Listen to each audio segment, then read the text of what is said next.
안녕하세요. 하봉수 약사입니다. 건강과 관련된 뉴스를 쉽고 재밌게 전해드리는 하봉수의 건강 뉴스 시간입니다. 오늘은 좀 충격적인 기사가 나서 하나 준비해 봤는데요. 오늘 11월 24일자 조선일보 기사인데요. 나도 모르는 새 비흡연자 니코틴 검출 급증 뭐 이런 내용입니다. 그래서 최근에 영유아나 초등학생, 성인 다 골고루 비흡연자를, 그러니까 담배를 안 피는 사람이죠.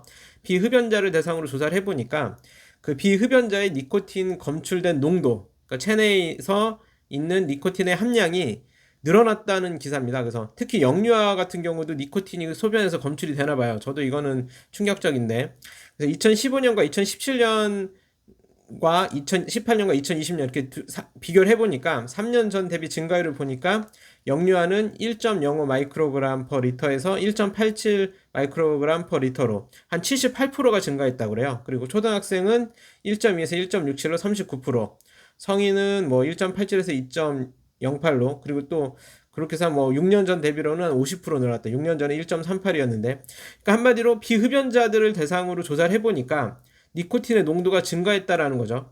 근데 물론 이 기사에서는 그 니코틴, 그러니까 그 비흡연자들 중에서 아예 검출이 안 된 사람도 있겠죠. 근데 얼마는 검출이 안 되고 얼마는 검출됐냐, 뭐 이 비율까지는 안 나오더라고요. 그러니까 이제 니코틴이 나온 사람 안 나온 사람 그 비율까지는 안 나오고, 니코틴의 농도가, 검출된 니코틴의 농도가 영유아 같은 경우 80%, 78% 가까이 늘었다. 그러니까 그만큼 체내에 니코틴이 더 많이 있다, 최근에.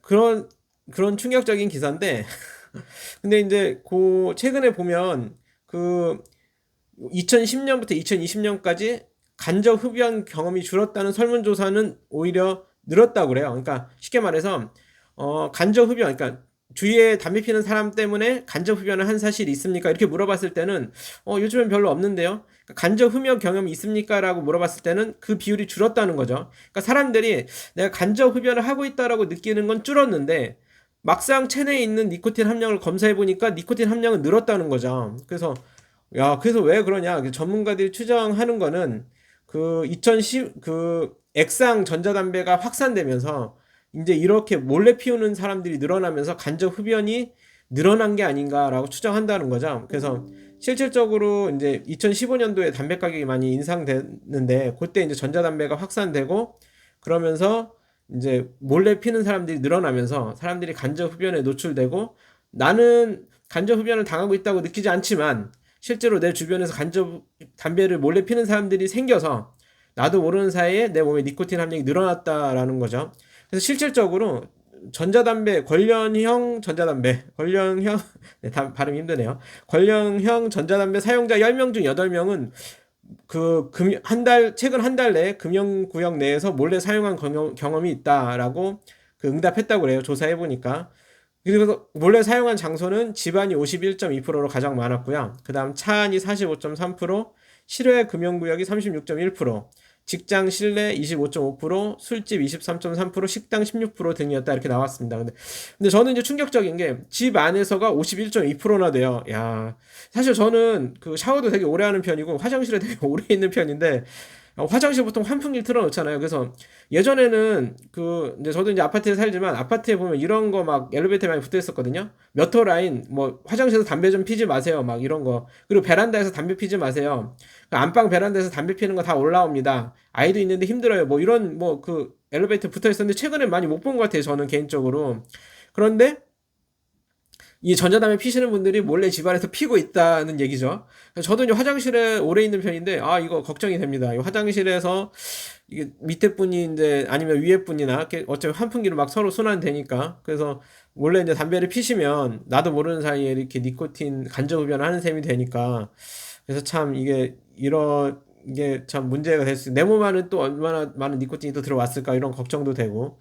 그래서 어찌됐든 이런 전자담배가 냄새가 덜 나는 거를 이용해서 몰래 피시는 분들이 많아지면서 이 비흡연자들, 담배를 안 피는 분들의 니코틴 함량이 늘어났다는 충격적인 기사고요. 그래서 사실 담배 피는 분들도 물론 힘들겠죠. 왜냐하면 담배 필 공간이 마땅치 않으니까. 물론 가장 좋은 건 실외 허가된 담배 허용 구역에서 피시는 게 가장 좋겠지만, 실외에 허용된 담배 피는 구역이 많지 않으면 참 담배를 어디서 피나 힘들겠지만, 그래도 가족을 또 그리고 가족들이나 이웃들을 위해서 집 안에서 피는 건 개인적으로 좀 피해 주셨으면 좋지 않을까 생각합니다. 그래서 특히나 이제 물론 뭐 화장실에서 몰래 담배 피는 거, 전자담배 피는 거 이런 것들은 이웃 집에게도 피해를 줄 수도 있지만 내가 피고 나왔을 때 다른 가족들이 또 화장실을 이용할 때 또 다 니코틴에 노출되기도 하니까 참 그 그래서 좀 저도 걱정이 되면서도 야 이런 전자담배의 또 이런 문제점들이 있구나 하는 생각을 하게 되고요.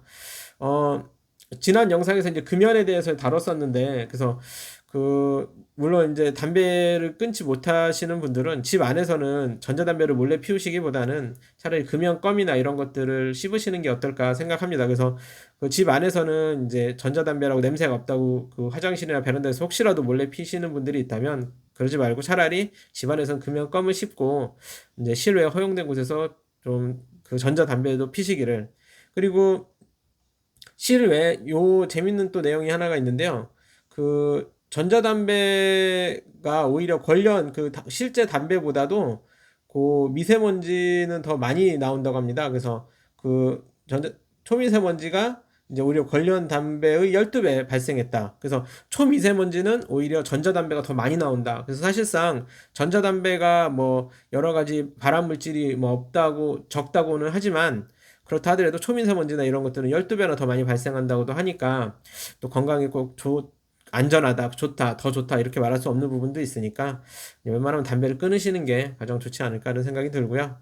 다음 영상에서는 이제 혈관 관련된 뭐 내용도 좀 준비하고 있는데 특히 관상동맥 질환이나 뇌졸중 뭐 이런 여러 가지 질병을 일으키는 바람 원으로서도 그 이제 미세먼지나 이런 여러 가지 그 담배가 또 원인이 되기도 한다고 하니까 또 담배를 웬만하면 끊으시는 게 좋겠다 생각이 들고요.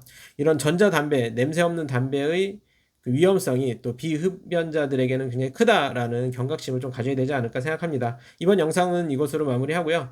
그 내용이 마음에 드셨다면 구독, 좋아요, 알림 설정 부탁드립니다. 저는 또 다음 영상에서 찾아뵙겠습니다. 감사합니다.